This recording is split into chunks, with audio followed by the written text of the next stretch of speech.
Auf nach Kroatien, unterwegs mit dem Eurocity 159 Teil 3a. Hallo Kollege, du übernimmst heute den EC159 auf seinem Weg von Wien Hauptbahnhof nach Zagreb bis Maribor mit einem Lokwechsel in Spielfeld.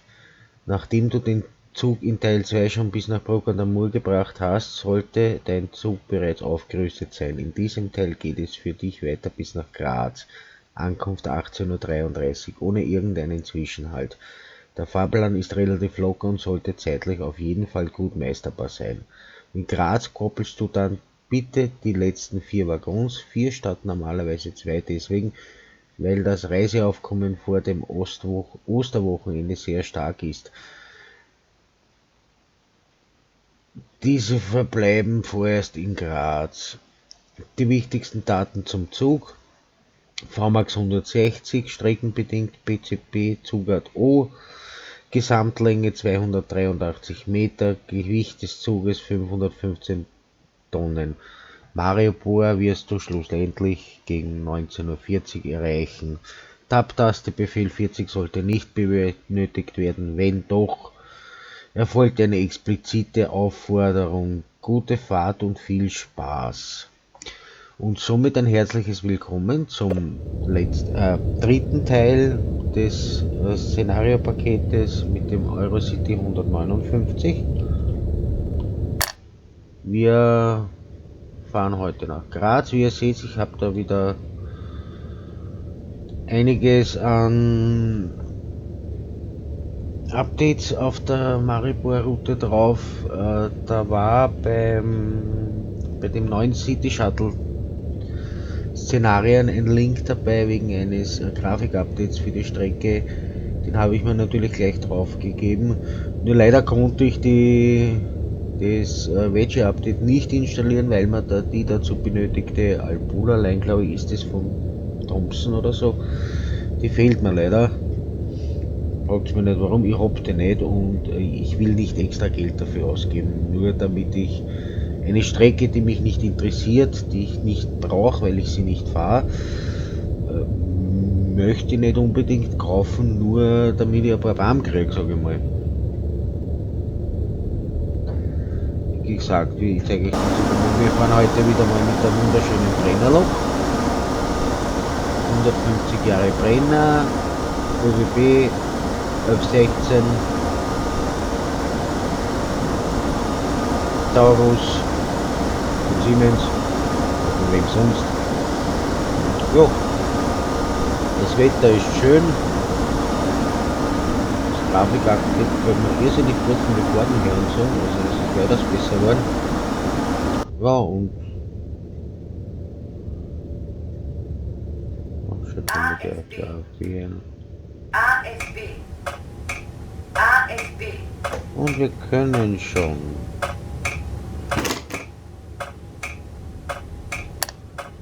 Machen wir mal zu.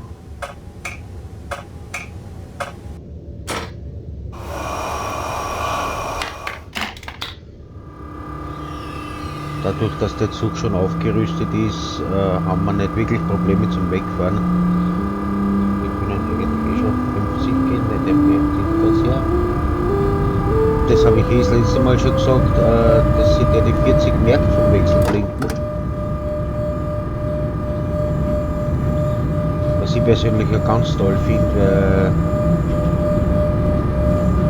weil dadurch hat man eine Sorge weniger beim Fahren, dass man da drüber schießt. Und das Ganze ist weitaus entspannter. Jetzt müssen Sie gleich bremsen bei 40. Das macht übrigens der neue CityJet auch. Ich verlinke euch natürlich wieder die ganzen Videos von den ersten 2 Teile. Ja, den CityJet habt ihr dann in der Playlist, da kommt dann ein Link zur Playlist und raus, weil ich da nicht 15.000 Videos reinhauen. Dann haben wir eine 90er Beschränkung. Zugbeeinflussung. bestätig's.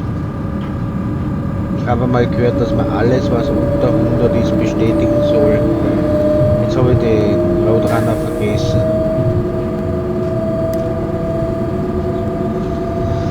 Den CityChat.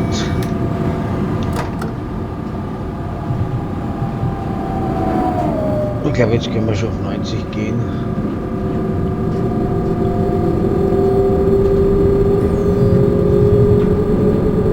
Wie gesagt, wir brauchen nicht pressen, der Fahrplan ist relativ locker.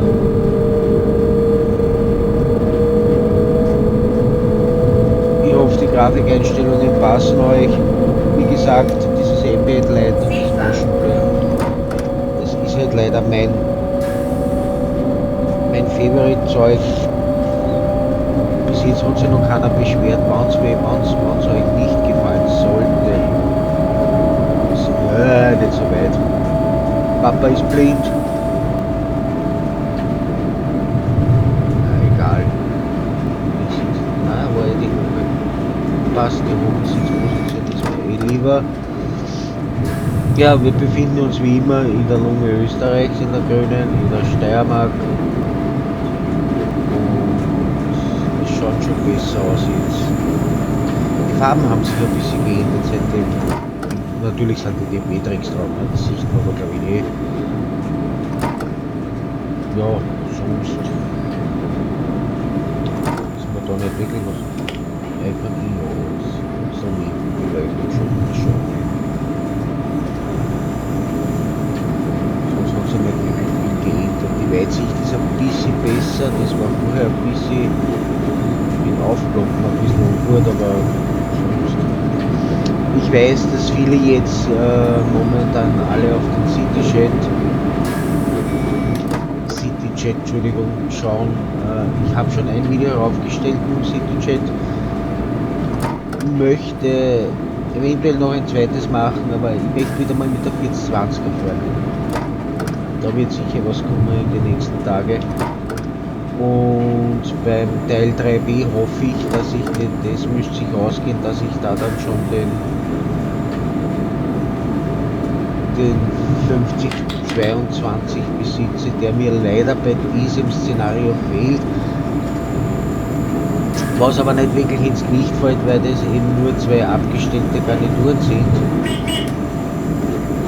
Und da ist es so tragisch, nur beim Teil 3b bräuchte ich den 5022 dann schon, da ein Gegenzug mit dieser Garnitur unterwegs ist und das wäre schade, wenn der ausfällt. Also das heißt Anfang nächsten Monats, also nächste Woche müsste ich ausgehen.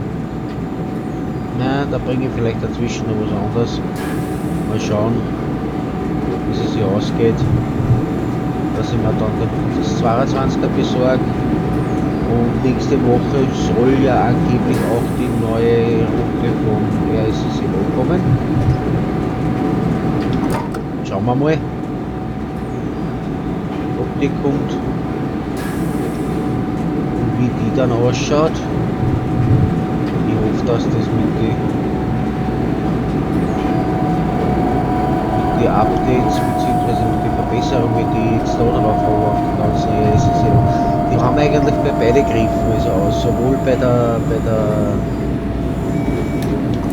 der Seemarinbahn, sage ich jetzt schon, bei der Südbahn als auch bei der Südbahn Graz-Maribor haben die Griffen diese Updates. Also ich hoffe, dass das bei der neuen Strecke dann auch funktioniert und dass da auch gleich dann die DP-Tricks und das drauf sind. Und nicht muss man das halt nochmal installieren, aber das wäre schade, wenn die so schön sind, die andere. Gut, ich muss dazu sagen, diese Gleise von EC159 gefallen mir halt einfach nicht. Das ist leider ein bisschen.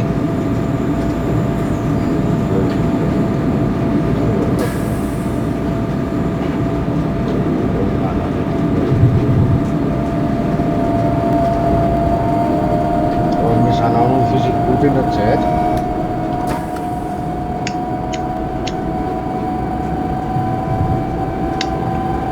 Es ist ein relativ einfaches Szenario, sage ich mal. haben wir eigentlich wirklich nur von Bruck an der Mur nach Graz, Verzeihung, Graz fährt. Bin mal gespannt, wie die FPS jetzt sind in Graz, weil das hat sich ein bisschen verbessert mit dem Grafikteil, was ich da, also mit diesem Update da. Keine Ahnung, was da geändert worden ist. Fragt mich was Leichteres.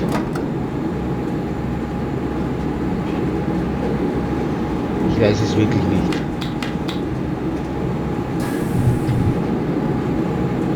Also zweimal die E-Taste drücken wäre der Rundrenner.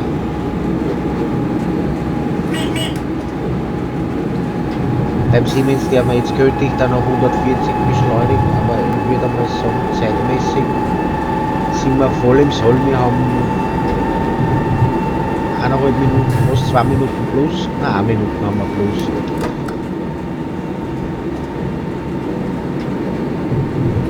Also fahren wir es locker, beschleunigen wir nicht auf 140. Ich mag das nicht durch die Stationen so durchrauschen. Andererseits, ja, sie machen es in Wirklichkeit auch. Das ist, wenn euch gefällt, was ihr seht, dann lasst einen Daumen da oder ein Abo. So, jetzt habe ich wieder gebettelt. Muss auch sein, Leute. Das muss auch sein. Und ja.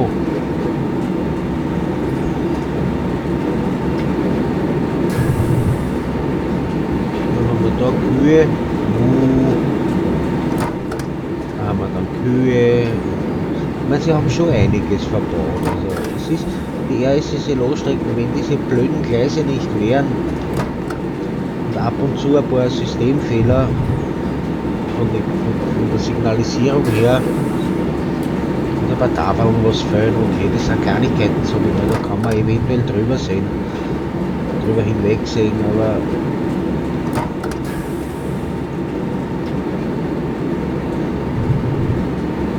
wenn das nicht wäre, wären das Spitzenteile, also was ist das da dann? Das muss ich mir auch mal in Ruhe anschauen, was das da dann ist, ob das, aber das wird nicht bevorzugt sein. Aber eine Schmalspur. Ja, dürfte eine Schmalspur sein. Also der liebe TS2600, der Erbauer dieses Szenarios, hat da wieder irrsinnig viel hingestellt, obwohl es schon ein älteres Teil von ihm ist. Aber es gefällt mir richtig gut. Vom KI-Material, was rumsteht und rumfährt. Warum da die Ballen nochmal dumm liegen, die Heuballen, keine Ahnung, so knapp bei den Häusern. Und andererseits die Wiesen gehört auch gemacht. Ne? Das ist halt Landwirtschaft. Ich glaube, da hat es da Landluft auch, so richtig so. Das ist ein polierte Heuballen jetzt gewesen. Also diese, kennt ihr das, wenn es mit dem Auto fährt und es kommt in eine ländliche Gegend und irgendwelche Bauern haben da gerade Biodünger, also Kuhmist oder wie auch immer auf die Felder aufgebracht. Diese typische Landluft, wow. Was du denkst, wer hat da jetzt einen Vorlass im Auto, dabei ist es von draußen viel Feld. Da gibt es ja wirklich einige Sachen, was manchmal sehr angenehm riechen, aber ja gut, mit den Biodünger, also mit der, wie heißt das jetzt wieder? Ja, ich will jetzt nicht sagen, die Kacke, was da auf die Felder sprühen. Gülle, genau, Gülle heißt das. Also mit dieser Gülle, wenn die mit diesen Güllewagen fahren, das ist, ich habe zum Beispiel, wir haben bei uns im Haus, wir haben eine Senkgrube gehabt. Also das heißt, das war einfach ein Loch im Boden, da ist vom Klo die Kacke reinpumpt worden. Und da ist zweimal im Monat, glaube ich, ist wir haben Heisler einmal gesagt, also der Scheißewagen auf gut Deutsch gekommen und hat das abgepumpt. Und ich habe einen Freund gehabt, der hat dann dort gearbeitet bei so einer Firma. Ich habe ihn mal gefragt, ob das nicht unangenehm ist. Und er hat gesagt, nein, man gewöhnt sich dran, mit der Zeit, man riecht das gar nicht mehr. Das ist, ich meine, er ist zwar jedes Mal nach dem Arbeiten immer duschen gegangen und immer Gewand gewechselt und alles, aber man riecht das angeblich nicht mehr. Gut, kann ich insofern bestätigen, Bekannte von mir hatte einen jungen Kater bekommen und der war nicht kastriert und der hat alles markiert. Und wenn du zu der in die Wohnung gekommen bist, da hat sie immer, die hat den Grund nicht weggekriegt. Und da habe ich mal bei ihr, war ich dann ein paar Tage, habe ich mal 2-3 Tage durchgeschlafen oder was, keine Ahnung.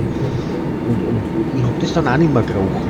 Also man gewöhnt sich wirklich dran, aber es ist halt nicht unbedingt angenehm.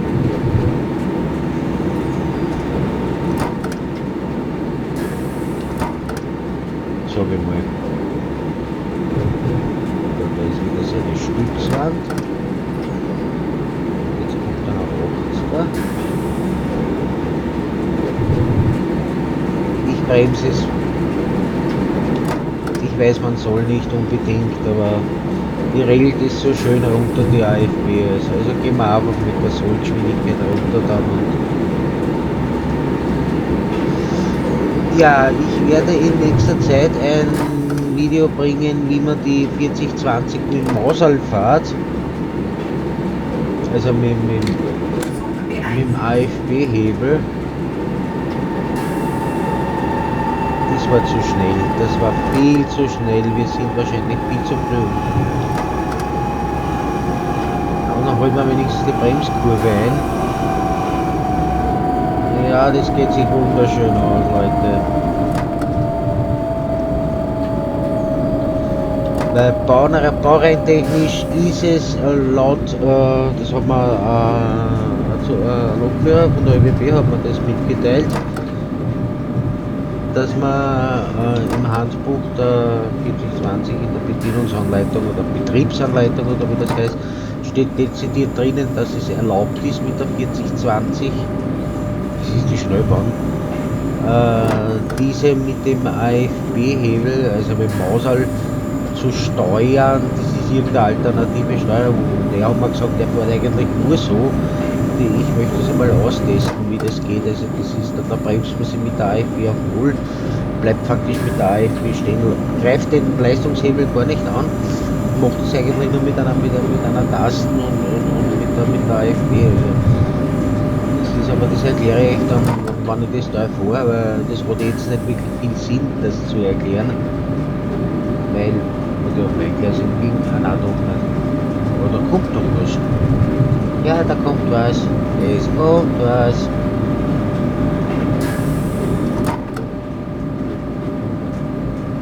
Oh. Der Deutsche. War das ein 101er? Bitte nicht. Nein, das war kein 101er. Das war 156 oder was. Keine Ahnung. Habe ich jetzt nicht gesehen. Ich weiß es wirklich nicht, was das war. So, jetzt sind wir schon bald in Leiden. Jetzt haben wir nur mehr 10,7 Kilometer nach Graz. Also, da müssen wir noch abhängen. Die letzten 4 hat er gesagt. Schauen wir mal.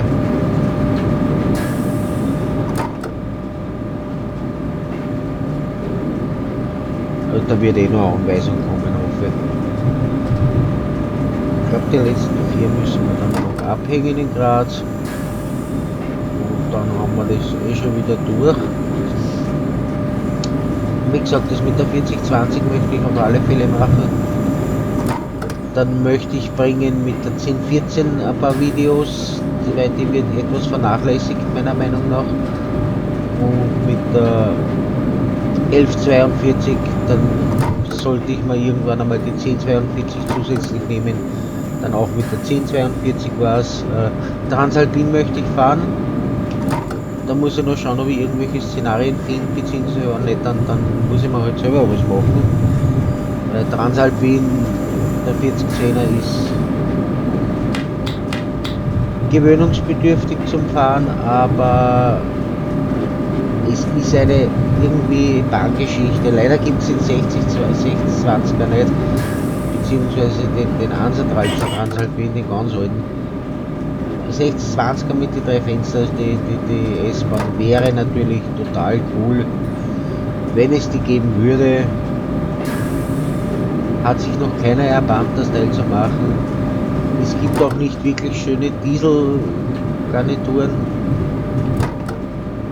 außer die 5022 leider. Also der blaue Blitz wäre genial, wenn es den geben wird. Oder war auch noch keiner gemacht.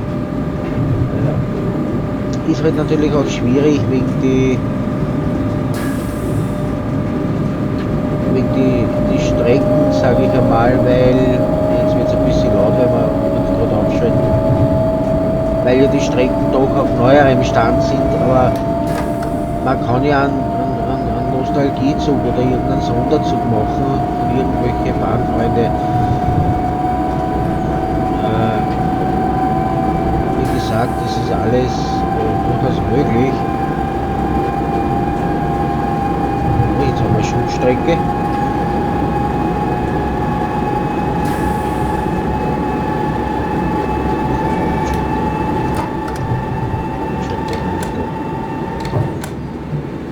Hauptschalter ist unten.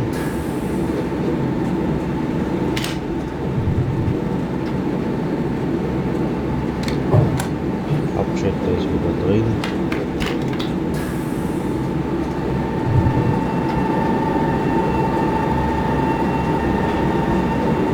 So, Schutzstrecke haben wir auch gemeistert. Die hätte ich jetzt fast übersehen, die Schutzstrecke. Da ist ein Holzverarbeitender Betrieb, oder? Oder war das ein Stamm jetzt? Keine Ahnung. Ja, ich muss euch ja nur den Zug von außen zeigen, genau. Na super, genial.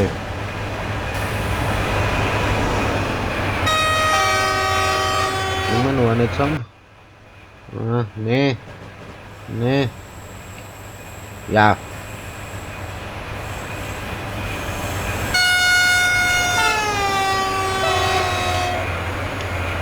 So, gehen wir wieder rein.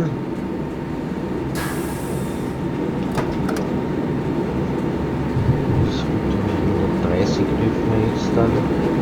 Den hätte ich jetzt natürlich nicht gesehen, weil ich da Außenansicht war.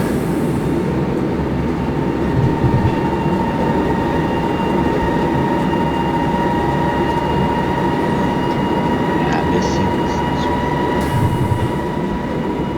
sind viel zu früh.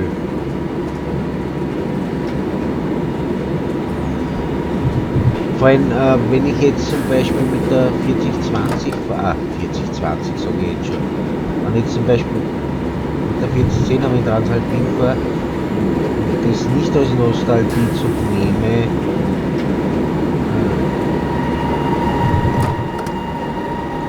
ich weiß nicht, ob man die Autos, die auf der Straße fahren und da was ändern kann, dass der ältere Wagen umfahren. Wird sicher irgendwie möglich sein, weil es ja auch ältere Strecken gibt, aber da kenne ich mir leider etwas zu wenig aus dabei, muss ich ehrlich zugeben.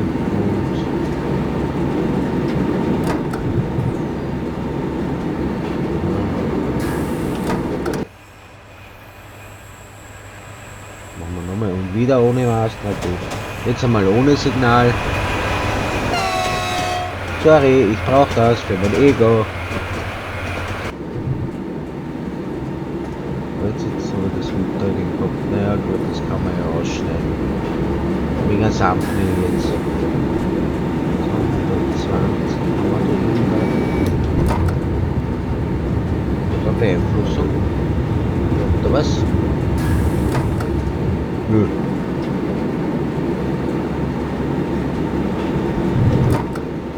Da können wir mit 120 durch. Ja, da poppt es leider ein bisschen auf. Das liegt aber wahrscheinlich an die Einstellungen. Ich weiß jetzt nicht, ob ich das jetzt geändert habe, wieder auf die weite Sichtweite oder ob ich das auf der nahen Sichtweite noch habe. Müsste ich dann irgendwann nachschauen, aber da fahren wir auch mit 120 weiter. Wir sind viel zu früh, sehe ich gerade. Könnte man sogar ein bisschen langsamer noch fahren.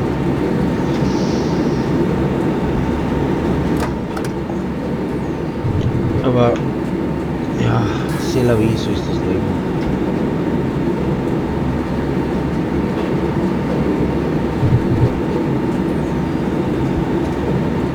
So, Es sind noch immer 10 Kilometer, was das dann noch stimmt, aber achso, das ist jetzt noch Graz.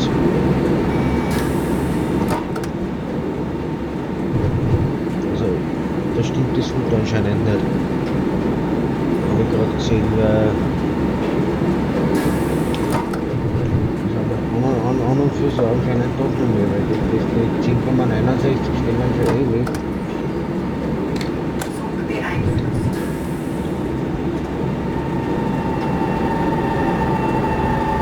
War wieder viel zu früh, Leute, ich weiß es.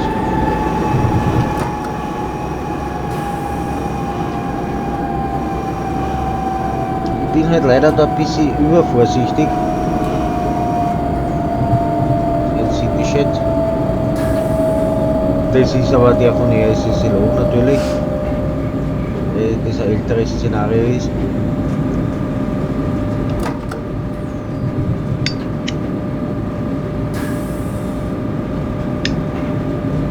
Aber das tut dem kein. Das Außenmodell vom City-Chat von EC159 ist ja recht schön. Das gefällt mir auch ganz gut. Aber von der Bedienung her, von der Steuerbarkeit, also alle 80, RWA, SHG, da habt ihr wirklich was gut gemacht. Also das ist so genial umgesetzt, an euch sind in Chat, das ist ein Wahnsinn.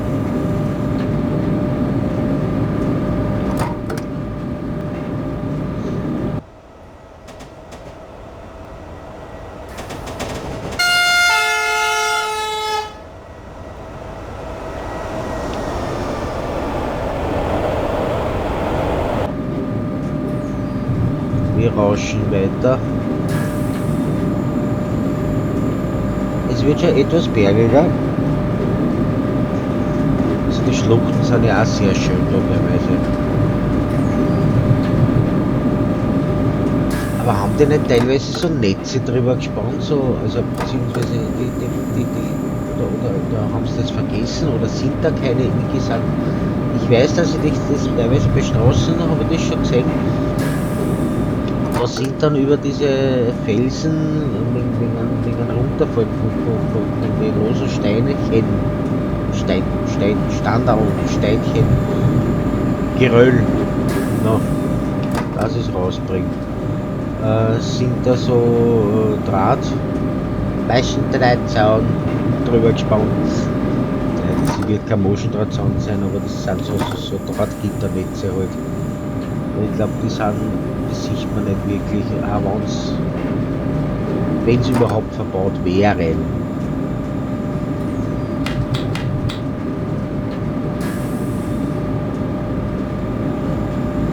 Wird man die, glaube ich, auch nicht sehen. Das ist erschranken.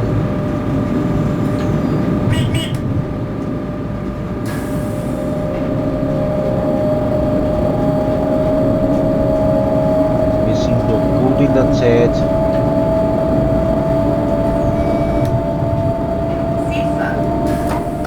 Also ein Feldweg neben der Bahn, das sieht man auch oft. Das möchte ich einmal, ich freue mich ja schon irrsinnig aufs neue Transportfieber. Das 2er. Das 1er, da habe ich leider irgendwie, da habe ich mir das dann einmal zerschossen gehabt und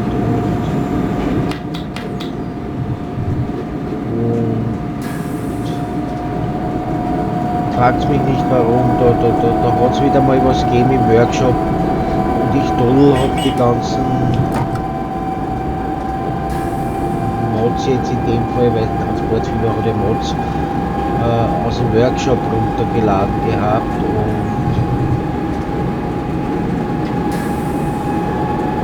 und da ist wieder irgendwas aus dem Workshop verschwunden und dann haben wir der ganze Speicherstand, wo ich schon 50 oder 60 Stunden drauf gespielt habe, nicht mehr gestartet, weil die Dinger nicht mehr da waren, jetzt habe ich den ganzen Krampf gelöscht und warte jetzt am zweiten Teil, weil tun wir das nicht wieder an, dass ich dann nochmal von vorne anfange.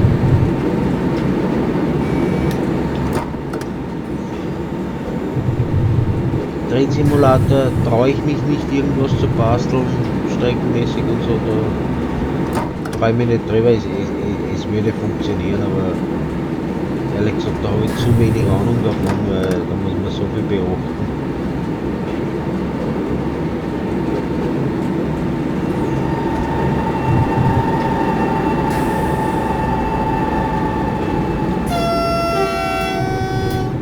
Es ist einfach so viel, was man da machen muss. Also ich bewundere ja die Leute, was da Strecken bauen und die ganzen Sachen. Also die sind ja wirklich teilweise auch beim Szenario erstellen. Ich kriege zum Beispiel das mit den Ansagen überhaupt nicht hin. Jetzt außer wenn es eingebaut sind, so wie beim CityJet oder bei der 4020. Aber Ansagen, da muss ich wirklich auch entweder auf ein 3D-Zug-Szenario zurückgreifen oder wie auch immer. Also das ist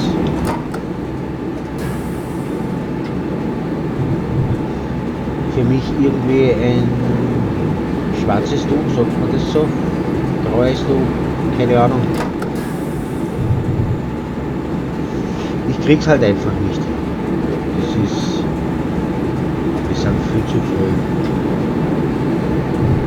So sind wir so zeitlich drauf.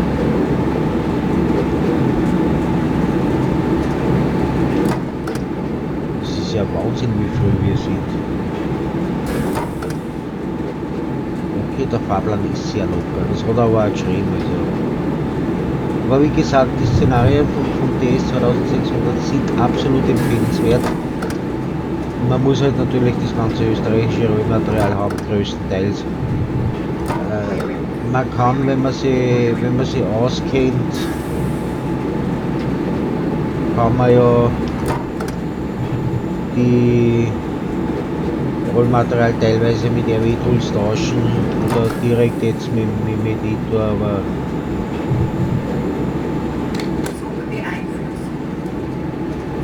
aber es ist halt doch ein bisschen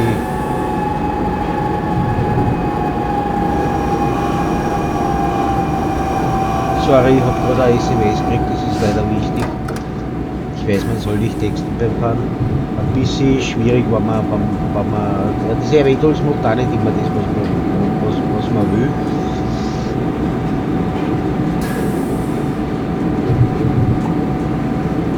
Aber im Großen und Ganzen kann man sich da schon ein bisschen helfen, wenn man sich ein bisschen reinarbeitet in die Materie. Einige Sachen funktionieren bei mir bei den RW-Tools nicht, was ich einfach nicht behieren. Zum Beispiel ist, wenn ich jetzt, dass manche Sachen nicht auftauchen, okay, das hat irgendwas mit der RP-Datei zu tun. Aber wenn ich jetzt zum Beispiel ein Log tausche oder ein Memo, dann zeigt er mir das dann nicht an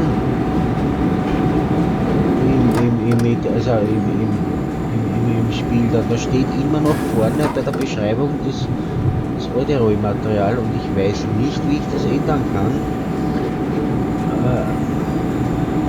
Man kann natürlich dann in-game den Editor aufmachen und das austauschen, aber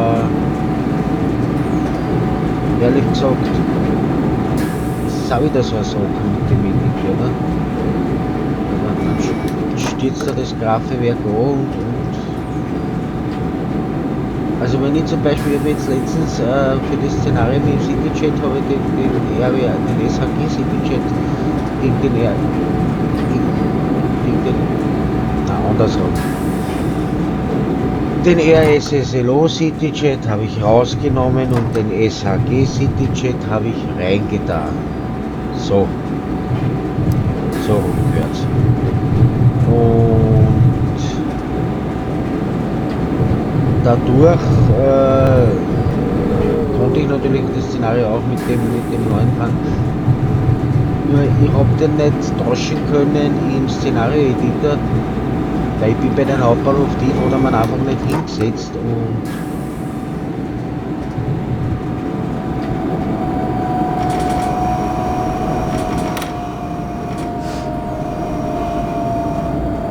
dadurch hat das nicht wirklich funktioniert. Und jetzt haben wir natürlich in RW-Tools umtauscht. Weil ja irgendwie muss ich ihn ja tauschen, ja, und jetzt rede ich leider ein bisschen zu viel. Da haben wir den 80er. Da gehen wir dann gleich auf den 60er, glaube ich, oder?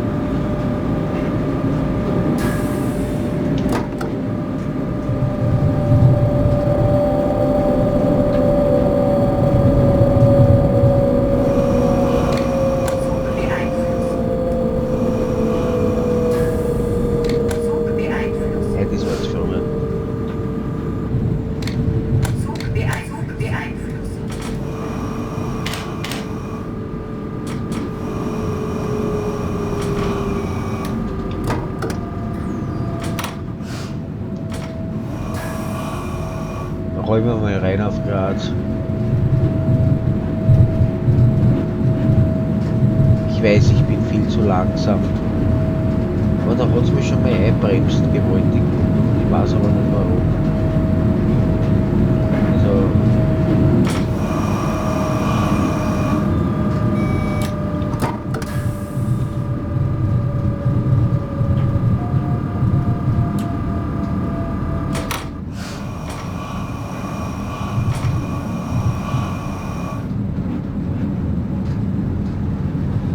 So, jetzt schauen wir, dass wir den Haltepunkt erwischen.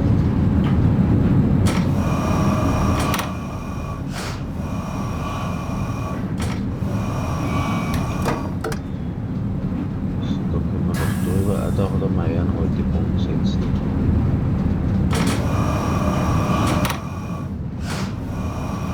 Signal nach Hammer ist auf Rot.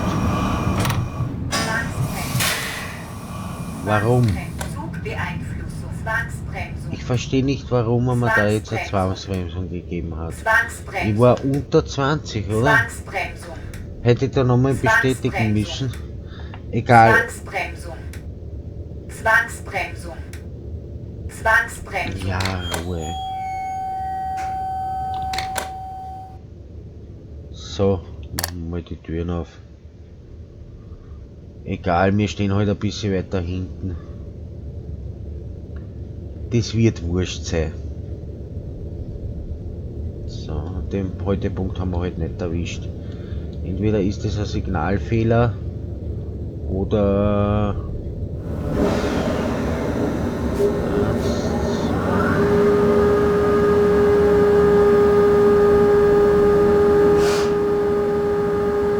wir sind auf Plattform. Ich hoffe, dass da noch Anweisungen kommt. Ich kann mich nicht mehr daran erinnern. Ehrlich gesagt, was wäre denn das? Die Zugsammelschiene haben wir auch nicht aufgetragen gehabt. Naja gut, das ist hoffentlich Sommer.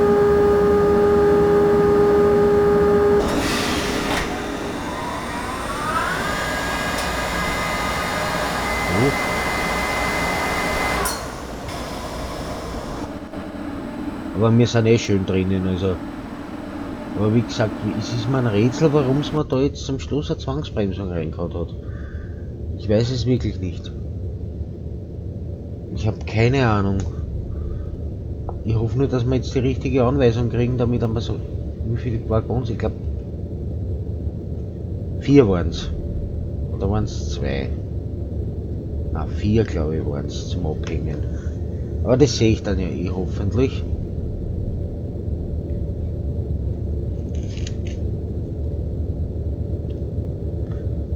Und ja. Ja komm. Das Wechselblinken ist noch drinnen, ja, das weiß ich, aber da ist. Aber war das der 500 Hertz Magnet, der was mir einbremst hat? Eigentlich ist ja der Haltepunkt weiter vorne, der was gesetzt worden ist. Wieder hätte ich da wirklich mit der Befehl 40 drüber fahren müssen, aber das kann ich mir nicht vorstellen. Ja, vielleicht weiß das wer. Koppeln Sie die letzten 4 Wagen ab. Gut.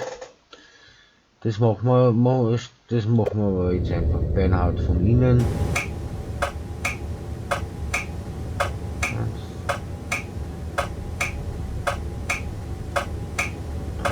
2, 3, 4. Da den Bremse rein. Zack. Weiter geht's in Teil 3b. Leute, wir haben es geschafft. Wenn es euch gefallen hat, lasst bitte einen Daumen oder ein Abo da und ich wünsche euch noch einen schönen Tag und hoffe, ihr hattet viel Spaß bei meinem Video. Das war's für heute, euer Andi.